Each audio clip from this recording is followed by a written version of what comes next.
But what beef looks like in the Black community and some of these Black organizing situations can be very different. It can be, one group or one organization kind of moving in, or what appears to be moving in on the turf, or what another organization has been using as its bread and butter. If an organization feels that way, this gives us some gems. Give us a little sneak peek of what's in the book. If an organization is feeling that way, that, hey, man, I kind of feel like this other organization is kind of in my territory, right, or in my wheelhouse, and this is our thing, right? Yeah.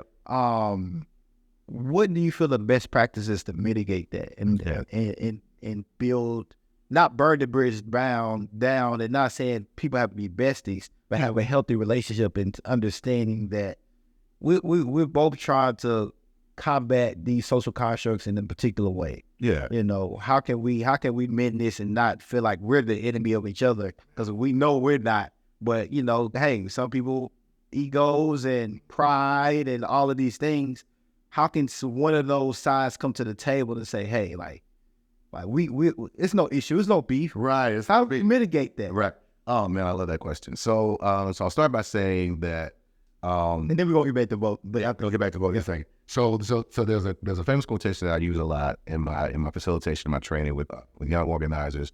And there's a quotation I've heard attributed to many, many different people, but the quotation, the approximation of the quote is something like this: "We have no permanent friends, no permanent enemies, only permanent interests."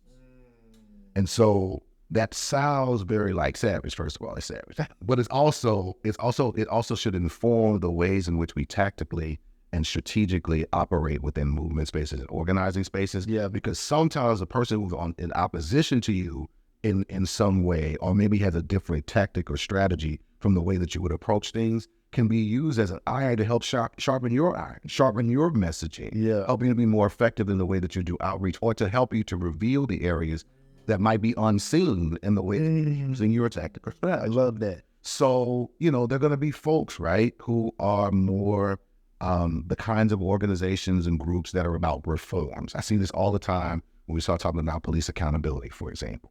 There are folks who believe that we need to reform policing, that we need to change and have like certain representation among individuals in police departments who are melanated folks, who may be Black, come from Black and brown communities, or come from communities that have been impacted, so that those communities can be better policed. And other people who say, you know what, we need to just completely scrap this process. I am completely about dismantling this whole structure and system, abolitionists, right? And so if we are to look at that form of addressing a particular issue around police accountability through the lens either of reform or of abolition, they may appear to be on two different sides of the spectrum. And in many ways they are.